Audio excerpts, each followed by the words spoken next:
This is the news. The autumn of Tensions remain high 1961 in settled Berlin over as the Cambridge, Allies refuse Massachusetts, to back with down. a sense of The profound, president brittle addressed the nation anxiety. late last night. The air, thick with the smell of burning leaves and old libraries, seemed to carry the tension of a world bifurcated. In Berlin, a wall of cinder blocks and barbed wire had just risen, a stark physical manifestation of the ideological divide. In Washington, the youthful energy of the Kennedy administration, the new frontier, wrestled with the shadows of the Bay of Pigs fiasco and the looming atmospheric dread of nuclear brinkmanship. At Harvard University, this tension manifested as intellectual fervor. Students in tweed jackets and flannel shirts packed the lecture halls of Sanders Theater, debating the merits of containment theory versus flexible response. They were the best and the brightest, the inheritors of a complex and perilous future. Among them was Arthur "Art" Vance. To his classmates and professors in the government department, Arthur was the archetype of the Harvard man. Quiet, formidably intelligent, and possessing an air of detached academic curiosity. He was slender, with thoughtful gray eyes hidden behind thick-rimmed glasses, and he rarely spoke in seminars without being called upon. When he did, his analysis was invariably precise, almost surgically devoid of the passionate, partisan rhetoric favored by his peers. He lived in Lowell House, sharing a suite with Thomas "Tom" Reed, a gregarious political science major from a comfortable Connecticut family, who was already mapping out his future in the Foreign Service. Arthur Vance was, by all appearances, a model student. He spent his evenings buried in texts at Widener Library, his research focused on post-war Soviet economic policy. He was meticulous, organized, and solitary. But Arthur's solitude was a necessity. His academic rigor was a cover. His real education was not taking place in the lecture halls of Harvard Yard. It was taking place in hushed meetings in nondescript diners in Boston's North End, encoded messages left in the hollow of a specific tree in the Boston Common, and in the faint, static-laced instructions he received late at night on a sophisticated shortwave radio hidden beneath a loose floorboard in his dorm room. Arthur Vance, a promising scholar at America's most prestigious university, was an active asset of the first chief directorate of the KGB. His code name was prosector, the Russian term for a prosector or dissector, one who carefully prepares a subject for analysis. His recruitment had not been dramatic. It had been a slow intellectual cultivation. It began 2 years prior, during a summer study program in Helsinki, Finland, a classic listening post between East and West. He had met a man named Dmitry Orlov, who presented himself as a mid-level cultural attaché from the Soviet embassy. Orlov was charming, spoke flawless English, and possessed a deep, cynical knowledge of Western literature. He hadn't pitched ideology, he had pitched peace. He painted a picture of two nuclear-armed superpowers, both captive to their own military-industrial complexes, stumbling toward mutual annihilation. Orlov suggested that men of intelligence, men on the inside of both systems, could act as a rational brake. They could provide context and assurance to prevent misunderstandings from escalating.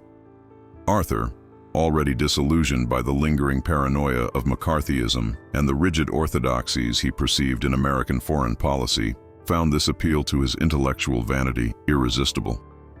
He wasn't a traitor. He was an idealist working for equilibrium. When he returned to Harvard, the relationship was passed to a new handler, a resident operating under journalistic cover in New York. Arthur's mission was simple at first: to identify promising students, profile professors with access to government consulting work, and provide summaries of high-level policy debates within the university.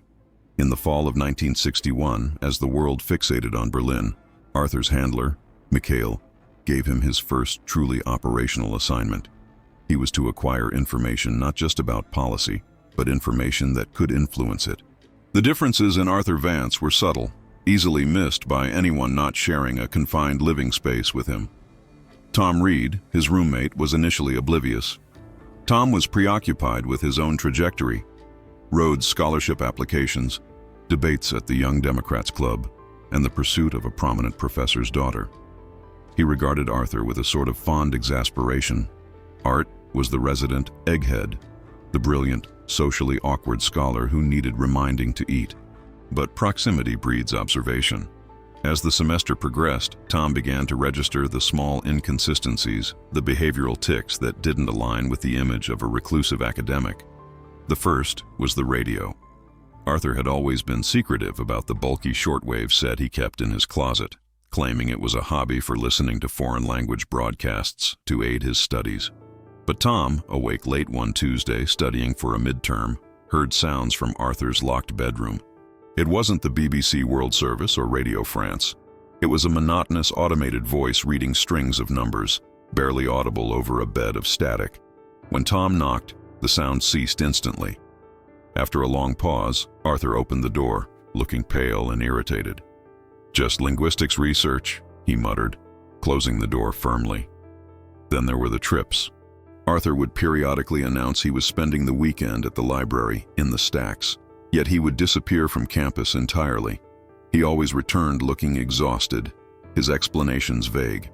Research trip to the archives at Yale, he might say, or family matter in Springfield. But he never had notes from Yale, and his family, as Tom understood it, was in Ohio. The most significant anomaly occurred in Professor Abramson's seminar on deterrence and strategic doctrine. The seminar, composed of 12 graduate students and advanced undergrads, was a high-level theoretical battleground. That week's discussion centered on the missile gap and the vulnerabilities of the American bomber force. A guest speaker, a reserved analyst from the Rand Corporation, was explaining the logic behind strategic dispersal and alert statuses. The room was thick with patriotic consensus. Arthur, who had been silent, suddenly spoke. His voice was calm, but his argument was jarring. He methodically deconstructed the Rand analyst's premise, suggesting the missile gap was a manufactured panic, a tool for military procurement. He then cited with unsettling accuracy the specific limitations of Soviet ICBM refueling protocols and guidance systems, arguing that their capabilities were defensive and reactive, not offensive. The room went cold. The Rand analyst stared at Arthur, his expression unreadable. "Where did you get that data, Mr. Vance?" he asked, his voice flat. Arthur shrugged, his composure absolute. "It's a logical inference based on extrapolations from public statements and known engineering limitations. Their heavy industry focus hasn't solved solid fuel stabilization." Tom Reed watched the exchange with a creeping sense of unease. It wasn't just what Arthur had said, it was how he said it. It wasn't a hypothesis, it was a statement of fact, delivered with the dry confidence of a man reading from a technical manual. Later, Tom tried to needle him about it. "You really took that Rand guy to school, Art. Sounded like you were quoting Pravda." Arthur didn't laugh. He adjusted his glasses, his face impassive. "Don't be a square, Tom. You can't analyze the other side if you refuse to understand their constraints. It's just academic rigor." But Tom's unease lingered. It was the same feeling he got when he saw Arthur returning from one of his research trips, or when he heard the faint hum of the shortwave radio through the thick dormitory door. Arthur's academic rigor was beginning to feel like something else entirely. It felt disciplined. It felt operational. The discovery, when it came, was banal in its mechanics. It happened on a gray Thursday in mid-November.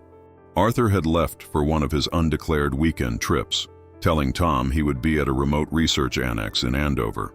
Tom was struggling with a complex paper on the Yalta Conference and needed a specific, somewhat obscure text on post-war Polish border agreements. He was certain Arthur owned a copy. After searching his own shelves, Tom hesitantly approached Arthur's desk. It was, as always, meticulously organized. But Arthur's private drawer, the one he invariably kept locked with a small brass key, was slightly ajar. The lock mechanism was visible, the drawer open by a fraction of an inch. Arthur, in his haste, must have failed to secure it. Tom felt a pang of guilt, a violation of the unwritten code of roommates. But his curiosity, fueled by weeks of accumulated suspicion, overruled his manners. He rationalized that he was just looking for the book. He pulled the drawer open. It did not contain books. Instead, Tom found a collection of items that made no sense in the context of a Harvard government student. There was a small, leather-bound notebook filled not with prose, but with columns of 5-digit number groups, written in precise, tiny script. Beside it lay a small, rectangular metal object that Tom recognized from spy movies, though he'd never seen one in reality. A Minox B spy camera, no larger than his thumb. Deeper in the drawer, beneath a false bottom Tom's fumbling fingers accidentally dislodged, was the true architecture of Arthur's secret. He found a hollowed-out copy of the Federalist Papers. Inside, nestled in velvet cutouts, were several rolls of undeveloped 8mm film, a small tin of what appeared to be dark gray modeling clay, which Tom wouldn't recognize as a soft explosive for document destruction, and a set of thin, translucent squares that looked like photographic negatives. Tom picked one up. It wasn't a negative, it was a one-time pad. He didn't know the specific term for it, but he understood its function instinctively. His uncle, who had worked for the OSS during the war, had once cryptically described unbreakable communications.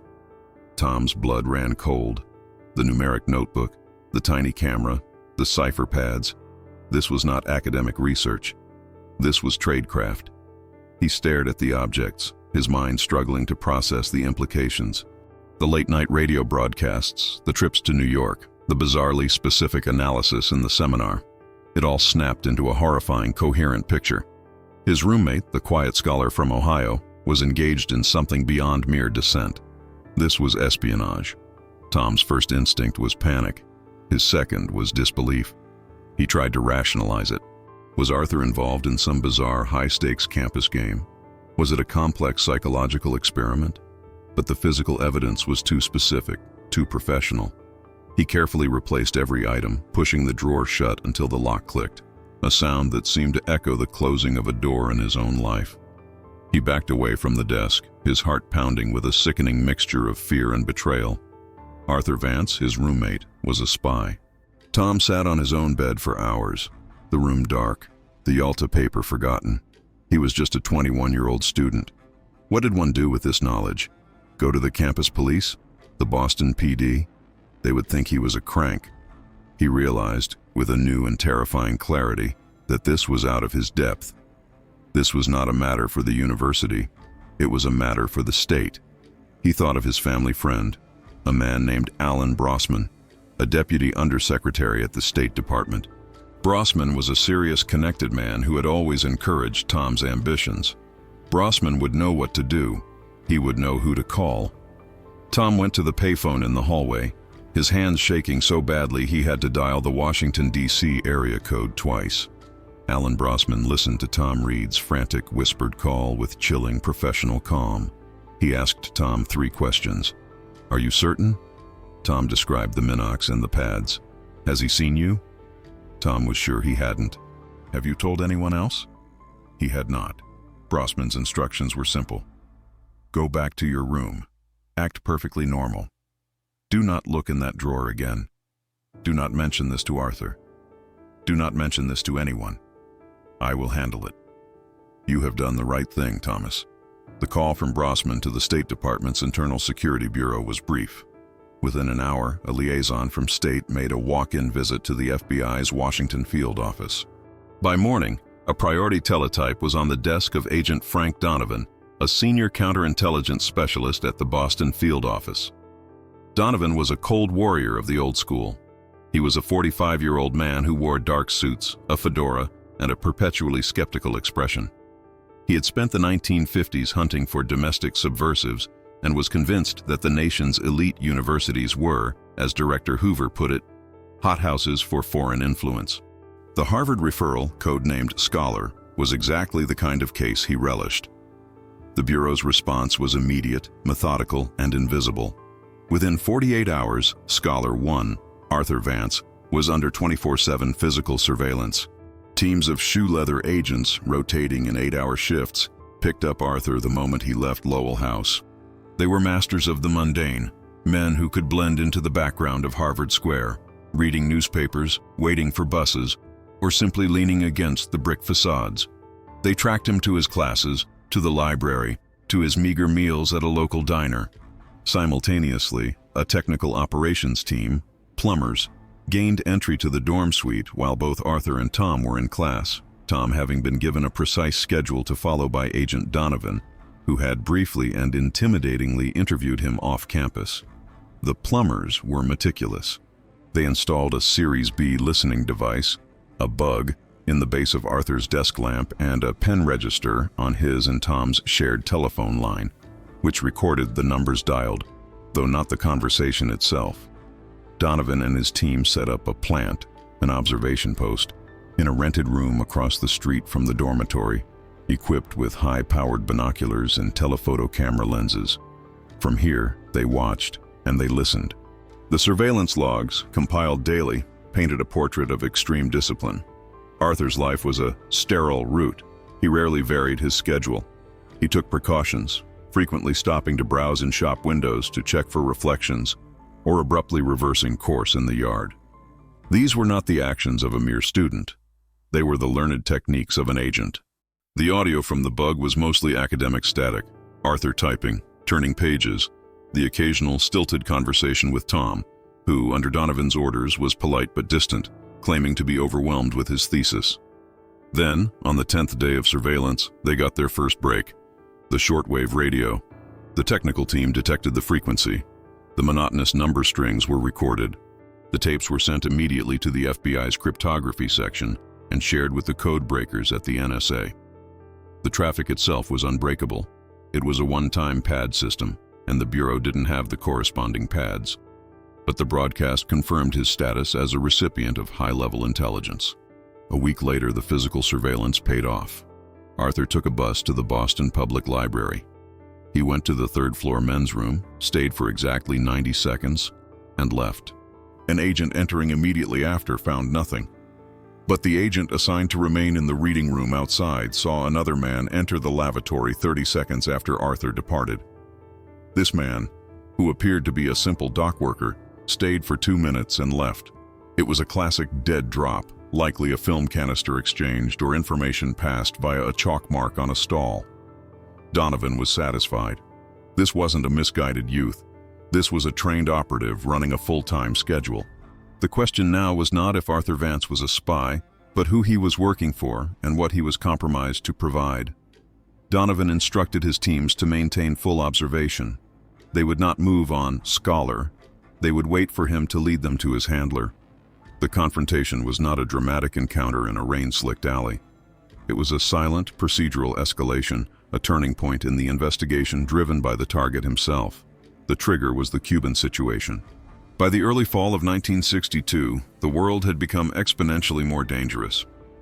The discovery of Soviet missile installations in Cuba had pushed Washington and Moscow into a paralyzing standoff. The atmosphere at Harvard was electric with fear. Students talked openly of evacuation plans. For Arthur Vance, the crisis represented an operational imperative. His handler, Mikhail, had activated him with a new urgency. The residentura in New York needed immediate, high-level insight into American strategic thinking. Arthur's target was Professor Harrison Davies, a prominent member of Harvard's government faculty. Davies was not just an academic, he was a high-level consultant to the Pentagon and a member of a special advisory group, a think tank, before the term was common, that was gaming out blockade and invasion scenarios for the Executive Committee, XCOM. Davies kept some of his working papers, summaries, non-classified analyses, and strategic briefs in a locked filing cabinet in his university office, believing it a secure location. Arthur, who had cultivated a reputation as Davies's most brilliant and trustworthy research assistant, had access to that office. The surveillance team watched Arthur's pattern change. He began spending late nights in the faculty building long after his official duties were complete. On the night of October 24, 1962, at the absolute peak of the crisis, Agent Donovan watched from the observation post as Arthur entered Professor Davies's office at 2:17 a.m. The lights remained off. Donovan gave the signal. He had 2 agents posted in the hallway, disguised as janitorial staff. They listened at the door. They heard the faint metallic click of a lock being manipulated, not with a key, but with tools. Arthur was picking the lock on the filing cabinet. This was the line. Before, Arthur had been a passive collector, a spotter. Now he was committing a physical breach to obtain restricted government documents. He was no longer just an asset, he was an instrument. Donovan made the decision. They would not arrest him yet. The breach of the cabinet was the overt act they needed for a warrant. but grabbing him now would only secure the student. Donovan wanted the network. He wanted the handler. Arthur emerged from the office an hour later, carrying his usual briefcase. The surveillance team noted he walked directly back to his dorm, bypassing his usual sterile route. He was nervous. Back in the dorm, the listening device picked up the sounds Donovan was waiting for. The muffled whir and click of the Minox camera. Arthur was photographing the documents. The FBI now knew what Arthur was holding. The next step was inevitable. He would have to deliver the film. This confrontation was the moment the FBI's passive observation shifted to an active plan of interception. They weren't just watching Scholar anymore. They were setting a trap for his controller, using Arthur as the bait. Donovan and his team began preparing for an intercity operation. Arthur's next move, they knew, would not be to a library in Boston. It would be to his contact, and that meet would almost certainly happen in New York, the center of Soviet diplomatic and intelligence activity in the United States. The signal came 3 days later. The shortwave radio broadcast at 0400 hours was brief, just 2 number groups. It was an activate signal. Arthur was to move. He behaved exactly as the Bureau profile predicted. He skipped his morning classes, went to a local drugstore to purchase a pack of gum, a signal, and then proceeded to South Station. He bought a one-way ticket on the 11 a.m. train to New York City. He was never alone. 2 FBI agents were in the same car, pretending to be businessmen. A full team from the New York field office, NYFO, was already mobilizing, setting up surveillance at Grand Central Terminal. Agent Donovan was in a command car, part of a federal convoy that shadowed the train's route down the Connecticut coastline. When Arthur arrived at Grand Central, the air in the station was thick with the normal midday rush, but for the dozens of federal agents deployed, it was a silent, coordinated stage. Arthur was a professional. He immediately went to the men's room, washed his hands, and left. He exited onto 42nd Street and began a clearing route that lasted nearly 2 hours. He walked through the New York Public Library, browsed the shelves at the Scribner's bookstore, and doubled back twice. The surveillance teams were flawless, handing him off from one agent to the next, never burning the observation.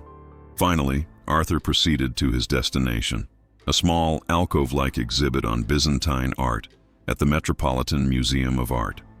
It was a perfect location, quiet, dignified, with multiple exits and poor acoustics. Arthur sat on a bench, ostensibly studying the exhibit guide. At 3:45 p.m., the handler arrived. He matched the description of a man the FBI had tentatively identified as Alexei Volkov, who held a low-level diplomatic credential at the Soviet mission to the UN, but who was suspected of being a Residentura officer. Mikhail. Volkov sat on the other end of the bench, never looking at Arthur. They both stared at a 12th century icon. Volkov. The weather in Boston is turning. The recognition phrase. Arthur. But the archives are warm. The countersign.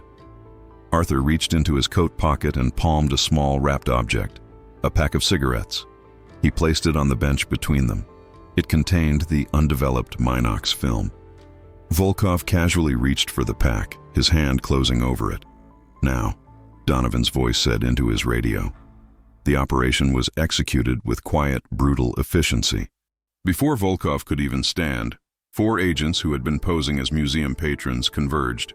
They did not draw weapons. They simply boxed him in. "Federal agents," one said, flashing a badge. Simultaneously, 2 other agents stepped in front of Arthur. "Mr. Vance, we need you to come with us." Arthur's face, which had been a mask of concentration, simply crumpled. He did not resist. He did not speak. He just stood up, the blood draining from his face, and allowed himself to be guided away. The confrontation with Volkov was more complex. The moment the agents identified themselves, Volkov engaged in the standard procedure for a protected diplomat. He did not struggle. He simply stated, in heavily accented English, "I have diplomatic immunity. You cannot detain me. I demand you release me and contact my mission." Donovan stepped forward. He knew the rules. They could not arrest Volkov, but they could take the package. In the brief, controlled scuffle as they escorted Volkov, an agent skillfully retrieved the cigarette pack. Volkov was released at the museum's entrance, his face a mask of cold fury. He would be declared persona non grata and expelled from the country within 48 hours, but he was protected from prosecution. Arthur Vance, however, had no such protection. He was an American citizen who had just passed classified materials to a known Soviet agent. He was hustled into the back of a black government sedan. As the car pulled away from the curb, Arthur stared blankly out the window at the New York traffic, a 22-year-old idealist whose intellectual game had just collided with the iron-hard reality of the state. Arthur Vance was not taken to a police precinct. He was transported to a secure, nondescript federal holding facility in Lower Manhattan, a gray site used by the Bureau for Sensitive National Security Cases. There were no booking sergeants, no holding cells with other detainees. There was only a single room, painted a pale, institutional green, furnished with a heavy table and 3 chairs. The windows were opaque. Agent Frank Donovan entered the room, accompanied by a younger, silent agent who served as a witness and note-taker. Donovan placed a thick folder on the table, marked with a classified document cover sheet. Arthur sat opposite him, his tweed jacket looking absurdly academic in this sterile environment. He was pale but composed, retreating into the intellectual detachment that had defined him. There was no physical pressure. Donovan understood that Arthur was not a hardened operative who would respond to threats. He was an ideologue, an intellectual. The interrogation had to be a psychological deconstruction. "Arthur," Donovan began, his voice calm, almost paternal. "We are not here to debate political theory. We are here because you have compromised the security of the United States. That is a fact. The only variable left is how the next 40 years of your life are going to look." Arthur remained silent. Donovan opened the file. "Case scholar, active since November 19, 1961. We know about Helsinki. We know about Dmitry Orlov. We know about your handler, Alexei Volkov, whom you know as Mikhail. We have recordings of your number station receptions.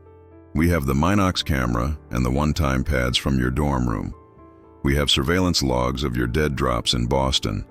And most significantly, we have the film you just attempted to pass." He pushed a glossy AX-10 photograph across the table. It was a surveillance shot, taken with a telephoto lens, showing Arthur at the desk in Professor Davies' office, his hand inside the open file cabinet. "This was taken last week," Donovan said flatly. "Professor Davies' papers. Highly sensitive strategic analysis concerning the Cuban situation. You photographed them and attempted to deliver them to a foreign intelligence service during a time of maximum national peril." Arthur's composure finally cracked. He looked at the photo, the undeniable proof of his deepest transgression. "I was working for peace," Arthur whispered, the words sounding hollow even to himself. "I was trying to provide context, to prevent an escalation. You don't understand. They are just as afraid as we are." Donovan leaned forward, his eyes devoid of sympathy. "Save it. You are not a peacemaker, son. You are a delivery boy. You are a tool, and you were manipulated by men who view your idealism as a weakness to be exploited.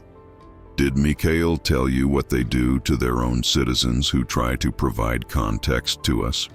They don't get a comfortable room and a conversation." The interrogation continued for 36 hours. Arthur was kept awake. The questions were relentless, repetitive. Donovan and his team dismantled Arthur's identity, piece by piece. They did not ask if he did it. They asked how. They asked about his tradecraft. How was he trained? In Helsinki, in a safe house, focusing on surveillance detection and microphotography. His communication. How did he decrypt the number codes? A one-time pad system, the pads provided by Volkov at their brush passes. His targets. Who else was he profiling? He provided a list of 3 other professors and 2 students he had assessed for recruitment. They appealed to his vanity. "You're a smart boy, Arthur. You're not a fool. So why did you let them make a fool of you? They gave you a code name, Prozector. Do you know what that means?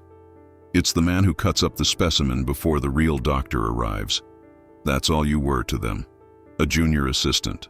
Arthur's ideological defense crumbled under the weight of the procedural evidence and the sheer exhaustion. He had imagined himself a character in a complex moral play, a man in the middle. The interrogation revealed him to be a minor character, a pawn. By the second day, he was cooperating fully, explaining his recruitment, his motivations, and the full extent of his network. The quiet, analytical Harvard student was gone, replaced by a terrified young man facing the immense impersonal machinery of the federal government. He had gambled his intellect against the state, and the state had just called his bluff. The fallout from the Vance case was immediate but utterly silent. It was an incident that, for both the Bureau and the Kennedy administration, was too embarrassing to become public. A major KGB penetration at Harvard, operating for nearly 2 years and only discovered by the accidental curiosity of a roommate, was not a victory to be celebrated. It was a wound to be quietly cauterized. Arthur Vance vanished. He was not put on public trial. The evidence against him, particularly the materials from Professor Davies' office, was too sensitive to be presented in an open court. Instead, he was taken before a closed national security hearing. He pleaded guilty to charges under the Espionage Act. The proceedings were sealed. The judge, briefed by the Justice Department, rendered a severe sentence to be served in a high-security federal correctional institution reserved for special offenders, like Marion, Illinois. To the Harvard community, Arthur Vance simply ceased to exist. His records were administratively sealed. The official story, crafted by the university administration in quiet cooperation with concerned parties in Washington, was that Mr. Vance had suffered a severe nervous breakdown and had been withdrawn to a private long-term care facility. For Tom Reed, the aftermath was a suffocating lesson in moral ambiguity. He was brought to Washington, D.C., where he was interviewed extensively by Agent Donovan and a lawyer from the Department of Justice. They praised his patriotism, his loyalty, his sharp eyes, and then, in no uncertain terms, they instructed him that he was to never speak of the incident, not to his parents, not to his friends, and certainly not to any future employer, for the rest of his life. The event was classified. Tom returned to Harvard a changed man. The youthful, ambitious optimism was gone, replaced by a guarded cynicism. He looked at his fellow students, his professors, the very stones of the university, with a new suspicion. He had seen the rot beneath the prestige, the vulnerability of the institutions he revered. He graduated with honors as planned and entered the Foreign Service. But he carried the secret with him, a piece of ice in his gut. Professor Harrison Davies was quietly and devastatingly reprimanded by his contacts at the Pentagon. His security clearance was reviewed and temporarily suspended. He was not accused of complicity, but of gross negligence. The trust he had enjoyed in Washington was tarnished. He became a more cautious, less influential academic. Agent Frank Donovan received a commendation from the director, a quiet well done for rolling up the scholar network and identifying Volkov. But Donovan found no joy in it. To him, the Vance case was not a success. It was a symptom of a deeper sickness. The best and the brightest were being turned, not by money, but by their own intellectual arrogance. He returned to his work at the Boston field office with a renewed, almost fanatical conviction that the enemy was not just at the gates. He was already inside the library. Years dissolved into decades. The Cold War, the central organizing principle of Arthur Vance's world, eventually froze, cracked, and melted away. The Berlin Wall, the very symbol of the division that had animated his ideals, became a collection of tourist souvenirs. In 1988, after serving 26 years of his sentence, Arthur Vance was quietly released on parole. He was no longer the slender, intellectually arrogant youth from Harvard. He was a man in his late 40s, grayed and stooped, his eyes holding the flat, neutral expression of one who has lived outside of time. His academic brilliance had been channeled into managing the prison library. Upon his release, he was assigned a new name, a new identity, and a new life by the federal parole system. He became Arthur Hayes, a bookkeeper for a small manufacturing company in Milwaukee, Wisconsin. He lived in a small, clean apartment, owned no radio, and read only historical biographies from before 1900. He was polite to his neighbors, but formed no attachments. He was a ghost, a living file redacted by the state. He never spoke of Harvard, of Helsinki, or of the ideals for which he had sacrificed his entire life. Tom Reed rose steadily, if cautiously, through the ranks of the State Department. He became a mid-level diplomat an expert in Eastern European affairs, serving postings in Vienna, Bonn, and Warsaw. He was known as a safe pair of hands, reliable, analytical, and emotionally restrained. In 1992, following the collapse of the Soviet Union, he was in Moscow, assisting with the transition. While reviewing newly declassified archives from the former KGB, he came across a file.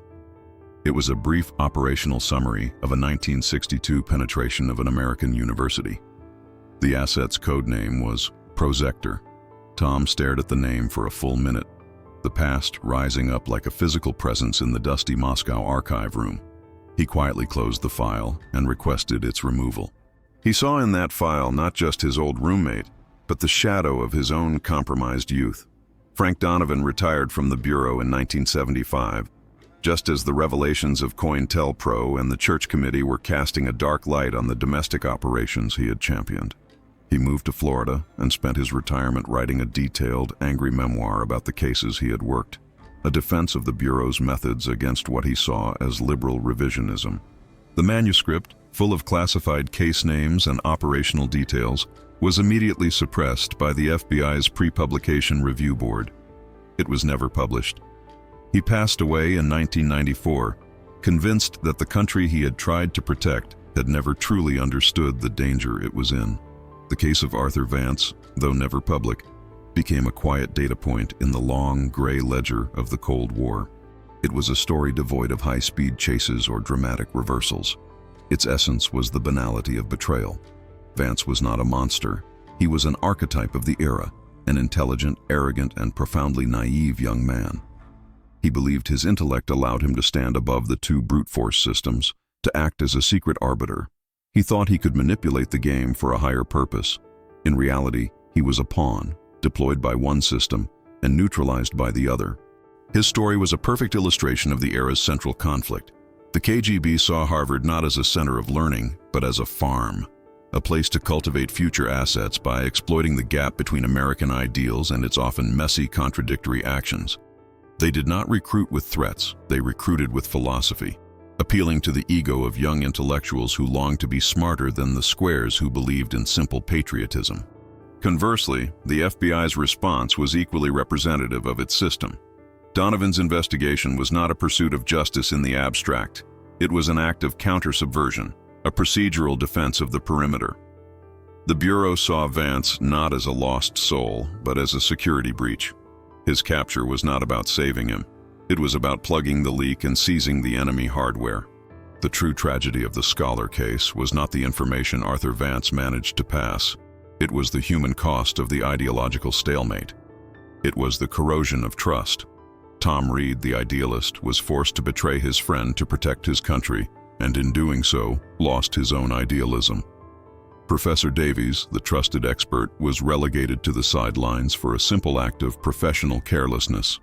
And Arthur Vance, the projector, was dissected and discarded, first by his handlers and then by his own government. The file on Scholar remains sealed in a federal archive, a footnote in a conflict that was waged not just with missiles and armies, but with whispers, with ideology, and with the quiet, devastating compromise of an individual soul in a dormitory in Cambridge.